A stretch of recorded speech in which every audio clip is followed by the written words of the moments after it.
Narendra Sudhakar Bajaj daily 2.0 मध्ये आपल्या सगळ्यांचं स्वागत आहे.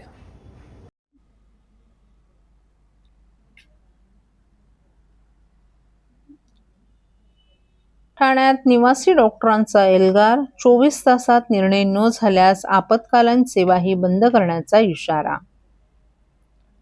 सेंट्रल MARD यांच्या नेतृत्वाखाली राज्यव्यापी बेमुदत सेवा बंद आंदोलनाला सुरुवात झाली असून ठाण्यातील छत्रपती शिवाजी महाराज रुग्णालयातील सुमारे 150 निवासी डॉक्टर या आंदोलनात सहभागी झालेत. डॉक्टरांनी विविध मागण्यांसाठी घोषणाबाजी करत शासनाचं लक्ष वेधलंय.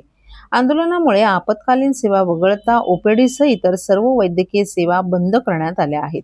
डॉक्टरांनी स्पष्ट इशारा दिला आहे की 24 तासात शासनाने मागण्या मान्य केल्या नसल्यास आपत्कालीन विभाग, ICU आणि इतर सर्व सेवाही बंद करण्याचा निर्णय घेण्यात येईल असा इशारा दिलाय.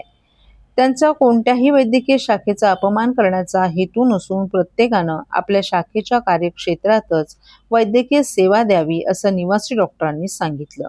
होमिओपॅथी आणि ॲलोपॅथी उपचार पद्धती एकत्रितपणे वापरल्यास रुग्णांच्या सुरक्षिततेला धोका निर्माण होऊ शकतो अशी त्यांची भूमिका आहे. आंदोलनादरम्यान patient lives matter, stop CMP disaster आणि MBBS का अपमान बंद करो अशा घोषणा देत डॉक्टरांनी शासनाकडे तातडीनं निर्णय घेण्याची मागणी केली. रुग्णहित लक्षात घेऊन सरकारने या प्रश्नाची गांभीर्यानं दखल घ्यावी, अन्यथा आंदोलन अधिक तीव्र करण्यात येईल असा इशाराही निवासी डॉक्टरांनी दिला आहे. किती डॉक्टर आज या आंदोलनामध्ये सहभागी झालेले आहेत, कोणकोणते विभाग बंद केले आणि मागण्या मान्य झाल्या नाही तर पुढची भूमिका काय असेल?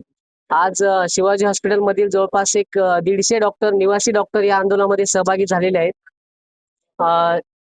आज या 150 डॉक्टरांनी सर्व OPD वॉर्ड आणि बाकी फक्त आपत्कालीन सेवा सोडून बाकी सगळ्या सेवा देणे बंद करण्यात आलेल्या आहेत.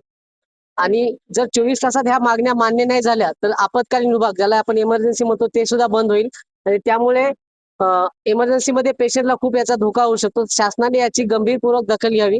आमचा हा विरोध कोणत्या डॉक्टरला किंवा कोणत्या BHMS डिग्रीचा किंवा कोणत्या डॉक्टरचा अपमान करण्याचा आमचा हा स्ट्राईक नाही. फक्त आमची मागणी एवढीच आहे की त्यांची होमिओपॅथी ब्रांच मध्ये त्यांनी त्याच्यामध्ये प्रॅक्टिस करावी. त्यांनी ॲलोपॅथीमध्ये येऊन ॲलोपॅथी होमिओपॅथी मिक्स करून पेशंटला त्याचा धोका होण्यास टाळावं. तर सरकारने ह्या बाबीचा गंभीरपूर्वक विचार केला पाहिजे.